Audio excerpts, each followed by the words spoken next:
दोस्तों, एक पंक्ति कही जाती है हनुमान जी महाराज के बारे में कि कवन सुकाज कठिन जग माही, जो नहीं हो ही तात तुम पाही। अर्थात हे हनुमान जी, संसार का ऐसा कौन सा कार्य है जो आपको सुलभ नहीं है, जो आपके द्वारा हो नहीं सकता है। नमस्कार, प्रणाम, जय सीताराम, जय बिहार, जय गुरुदेव। कैसे हैं आप लोग? दोस्तों, आपका एक बार फिर से स्वागत है मेरे चैनल स्वीटी सिन ऑफिशियल में। अभी सुबह के बजे हैं 9, तारीख है आज की 25 जुलाई 2025 और मैं आपका स्वागत करती हूँ एक नेक्स्ट एपिसोड में अपने जो सीरीज में चला रही हूँ जिसका नाम है सनातन की चर्चा। दोस्तों, इस सीरीज में जो मेरा पहला बुक है, जो मैंने पहला प्रयास किया है, वो श्री रामायण जी के भाग श्री सुंदरकांड जी को मैंने लिया है, जिसकी हम चर्चा कर रहे हैं रोज सुबह में 9 बजे और रोज रात को 9 बजे। हमारा जो ये प्रयास है, हमारा जो ये वीडियो है, हमारे चैनल पे आता है। तो सबसे पहले इस चर्चा को शुरू करने से पहले मैं दोस्तों आपसे एक रिक्वेस्ट करना चाहूंगी कि अगर आपको मेरे साथ राम कथा सुनना, राम कथा कहना अच्छा लगता है तो ज्यादा से ज्यादा संख्या में मेरे साथ जुड़िए और कमेंट में जय सीताराम जरूर लिखिए। इसके साथ ही मुझे वो सुझाव भी दीजिए जो आपको पसंद है, जो पुस्तक चाहते हैं आपके मेरे द्वारा जो है उस पुस्तक का पठन पाठन हो। मैं निश्चित ही उन पुस्तक को लाने की कोशिश करूंगी। शुरुआत करें। सबसे पहले हम गुरुदेव को, सीताराम जी को और हनुमान जी को प्रणाम करते हैं, गणेश जी के का आह्वान करते हैं। चूंकि श्रावण का मास चल रहा है दोस्तों, ये श्रावण का शुक्रवार है और शुक्रवार जो है वो शिव जी को बहुत प्यारा है, इसीलिए हम सबसे पहले हर हर महादेव का जयकारा लगाते हैं और इसके साथ हम अपने वीडियो को आगे बढ़ाते हैं।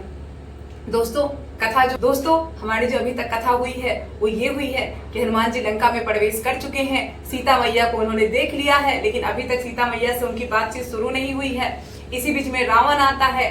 रावण से सीता मैया की जो बातचीत होती है और रावण जिस तरह से धमकी देता है, वही आज हमारा चर्चा का विषय है।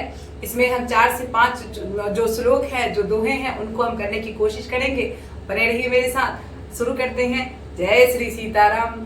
श्री गणेशाय नमः। श्री जानकी वल्लभो विजयते। श्री रामचरितमानस पंचम सोपान श्री सुंदरकांड प्रारंभ। जय श्री सीताराम। दोस्तों, अब हम चर्चा शुरू करते हैं। मंगल भवना मंगलहारी द्रवहु सुदशरथ अजर बिहारी। जय श्री सीताराम।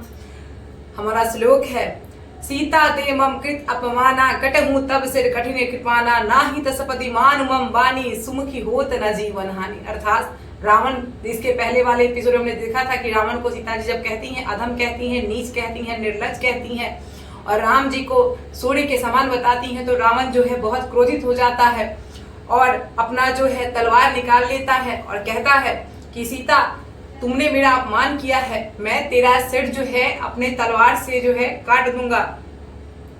या तो तुम मेरी बात जल्दी से मान लो, नहीं तो हे सुमुखी, हे सयानी, अब तुम्हें अपने जीवन से हाथ धोना पड़ेगा। रावण जो है वो सीता जी को धमकी दे रहा है। आगे कथा बढ़ती है। दूसरा श्लोक आता, दूसरा दोहा आता है और वो कहता है, श्याम सरोज दाम सम सुंदर, प्रभु भुज कड़िकर सम दस कंधर, सो भुज कंठ की तव असी घोड़ा, सुनु सुठ अस प्रवान पर मोड़ा। कहता सीता जी कहती हैं, हे दशग्रीव, प्रभु की भुजा जो श्याम कमल की माला के समान सुंदर और हाथी के सूंड के समान विशाल है, वह या तो वह भुजा ही मेरे कंठ में पड़ेगी या तेरी भयानक तलवार ही। रे षट, सुन, यही मेरा सच्चा प्रण है। सीता जी कहती हैं कि मेरे जो गले में या फिर जो मेरा जो वरण है वो सिर्फ प्रभु श्री राम कर सकते हैं, तो या तो तू मुझे मार दे या फिर मुझे प्रभु को सौंप दे, क्योंकि इसके बीच में जो है कोई रास्ता निकलने वाला नहीं है। सीता मैया कहती हैं रावण से। कथा आगे बढ़ती है दोस्तों। अगला श्लोक है, अगला दोहा है, चंद्रहास हर मम परितापम, रघुपति विरह अनंत संजातम, शीतल लिसति बरसी वर धारा, कह सीता हर दुख मम भारा। अर्थात सीता जी कहती हैं कि हे चंद्रहास। चंद्रहास क्या रहता है दोस्तों? चंद्रहास रावण की तलवार को कह रही हैं सीता जी। वो चंद्रहास तलवार रावण इस्तेमाल करता है, तो सीता जी कहती हैं तलवार को कि हे चंद्रहास, श्री रघुनाथ जी के विरह की अग्नि से उत्पन्न मेरी भारी जलन को तू हर ले। हे तलवार, तू शीतल, तीव्र और श्रेष्ठ धारा बहा दे। अर्थात तेरी जो धारा है वो ठंडी है और तेज है, तू मेरे दुखों के बोझ को हर ले। मतलब सीता मैया जो है इस अवस्था में है, इतनी दुखी अवस्था में है कि वो तलवार से कहती हैं कि तू मेरे प्राण को हर ले, जिससे कि मेरी जो ये जलन है, जो कि मुझे दुख झेलना पड़ रहा है, उससे मुझे निजात मिल जाए, मैं परम शांति को प्राप्त हो जाऊं। कथा आगे बढ़ती है। सुनत वचन पुनिमार अंधावा, मैन त्याग कह नीति बुझावा, कहे सकल निश्चरण ही बुलाई, सीता ही बहु विधि त्रास हो जाई। जब सीता जी रावण की बात नहीं मानती हैं, रावण को उतना बुरा भला कहती हैं, रावण क्रोधित हो जाता है और सीता जी जब उसके तलवार से कहती हैं कि तू मुझे हर ले, क्योंकि मुझे रावण जैसे अधम पापी नीच के शरण में तो नहीं जाना। कथा आगे बढ़ती है। बचन पुनिमार अंधावा, सुनत बचन पुनिमार अंधावा, मयन तया कह नीति बुझावा, कहे सकल निश्चरण बुलाई, सीता ही बहु विधि त्रास हो जाए। सीता जी के वचन सुनते ही रावण क्रोधित हो जाता है और उनको मारने दौड़ता है।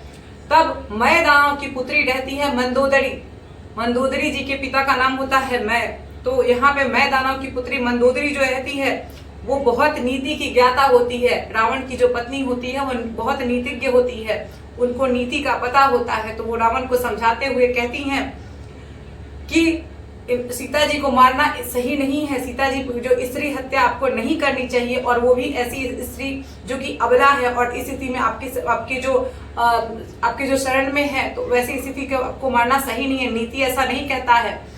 फिर रावण जो है ये बात समझता है। उसके बाद सभी राक्षसियों को बुला के कहता है कि जितना हो सके उतना सीता जी को जो है भय दिखलाओ, त्रास दो, ताकि वो हार कर मेरी बात मान ले।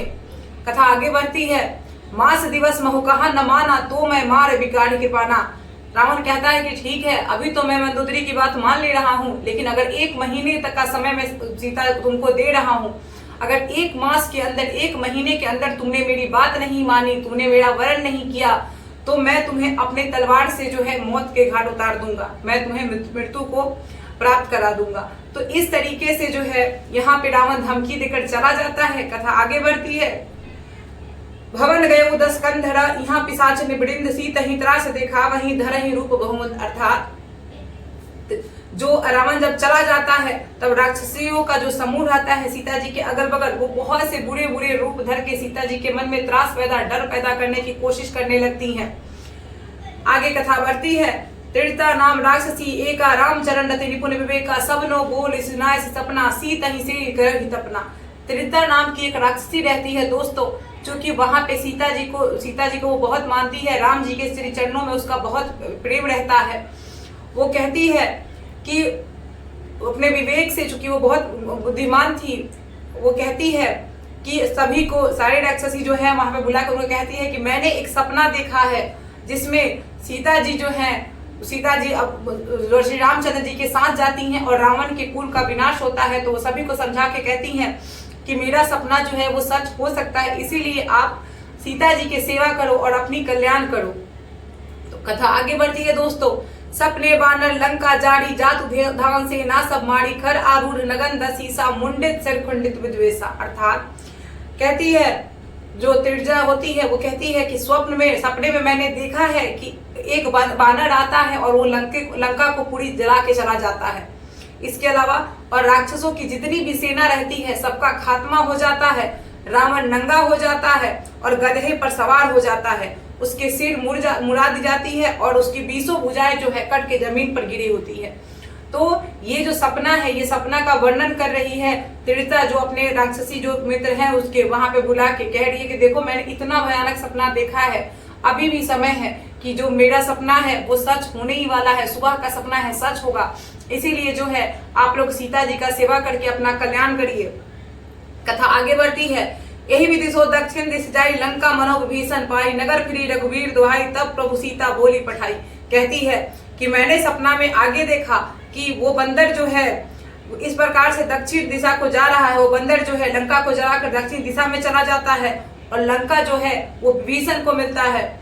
नगर में श्री रामचंद्र जी की दुहाई होती है, श्री रामचंद्र जी का जो है यहाँ पे डंका बजता है लंका में, और उसके बाद प्रभु जो है सीता जी को बुलाने भेज रहे हैं। तो ये सारी जैसे जैसे जो आगे होने वाली है, जो लंका में जो युद्ध होने वाला है राम जी और रावण का, उसी का वर्णन जो है वो त्रिजा कर रही है, जिसको स्वप्न में ये दर्शन प्राप्त हुए हैं। कथा आगे बढ़ती है। यह सपना में कहूं पुकारी, हुई है सत्य गए दिन चारी, तासु वचन सुनिते सब डरी, जनक सुता के चरणनी पड़ी। अर्थात यह सपना सुन के जब त्रिता जो है ये सपना सुनाती है सबको, तो तब तक ये सपना जब सुनाती है सबको, तब तक क्या होता है, ये सुन के सारी राक्षसी जो होती है वहां पे वो डर जाती हैं, सीता जी के चरणों में लग जाती हैं। कथा आगे बढ़ती है। जह तह गई सकल तब सीता मन कर सोच, मास दिवस बीते मोही मानिए निस्सर पूछ। अर्थात सीता जी कहती हैं कि सीता जी सोचती हैं, जब सब कोई चला जाता है तो सीता जी के मन में ये भाव आता है कि सीता जी कहती है कि 1 महीने बीत जाने पर आखिर ये राक्षस तो है वो मुझे मार ही देगा। तो आगे जो है सीता जी अगल बगल जितने भी पेड़ पौधे हैं, वन है, जंगल है, सबसे हाथ जोड़ के विनती करती हैं और क्या कहती हैं। कथा आगे बढ़ती है। त्रितासन बोली कर जोड़ी बातु बेड़ी संगिनी ते मोड़ी तजो देह करु बेग उपाय दुसह बिरा अब नहीं सही जाई। माता कहती हैं, सीता माता कहती हैं त्रिता जी से हाथ जोड़ के कि हे माता, तू मेरी विपत्ति की संगिनी है। अर्थात अशोक वाटिका में जहाँ सीता जी रह रही हैं उस विकट परिस्थिति में, रावण के आश्रय में, तो वहां पे एक यही त्रिता ही है जो कि सीता जी के संगिनी है, सीता जी के बातों को समझती है, सीता जी के सुख दुख के साथी है। तो माता कहती हैं कि हे त्रिता, हे माता, तू ही मेरी इस विपत्ति की संगिनी है, अतः तू कोई ऐसा उपाय कर कि मैं अपना शरीर छोड़ सकूं, क्योंकि ये जो रोज रोज जो रावण आके मुझे धमकी देके जा रहा है वो विरह मुझसे और ये जो दुख मुझसे सहा नहीं जा रहा है, तो कोई ऐसा उपाय कर जिससे कि मैं अपना शरीर छोड़ सकूं, जिससे कि मुझे इस जो है जो संकट से जो है मुझे छुटकारा मिल सके। कथा आगे बढ़ती है दोस्तों। आनी काट रचुचिता बनाई, मातु अनलपुरी देह लगाई, सत्य करही मैं प्रीति सयानी, सुने को श्रवण सूल सब बानी। कहती है कि हे माता, सीता जी कहती हैं त्रिशता से कि हे माता, तू काठ लाकर मेरी चिता बना दे, तू काठ ला और मेरी चिता बना दे, क्योंकि मुझसे अब ये सब सहा नहीं जा रहा। तू आग जो काठ से जो मेरी चिता बना के तो उसमें आग लगा दे, मेरी प्रीति को सत्य कर दे, क्योंकि रावण के रोज रोज की सूल के समान मतलब अत्यंत दुख देने वाली वाणी को मैं सुनना नहीं चाहती और मैं अब सहना नहीं चाहती।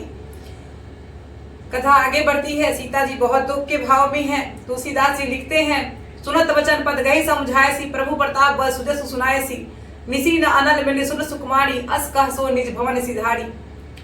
सीता जी के वचन सुनकर, सीता जी के दुख को सुनकर त्रिता उनके चरण पकड़ लेती है और उनको समझाती है, उनको कहती है कि हे माता, आप प्रभु के प्रताप पर भरोसा रखिए, और प्रभु के सुयश को बल का गुणगान सीता जी के सामने करती हैं और कहती हैं, हे सुकुमारी सुनो, रात्रि के समय तो आग इस नगर में मिलेगी नहीं।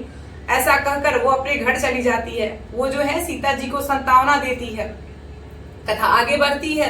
कह सीता विधिभा प्रतिकूला, मिलहि न पावक मिटहि न सूला, दृखियत पगट गगन अंगारा, अवनि न आवत एक उतारा। अर्थात सीता जी मन ही मन कहने लगती हैं कि कैसी विपत्ति है, विधि ने कैसा विधान लिखा है, मेरी नियति कितनी खराब स्थिति में है कि विधाता ही मेरे विपरीत हो गया है।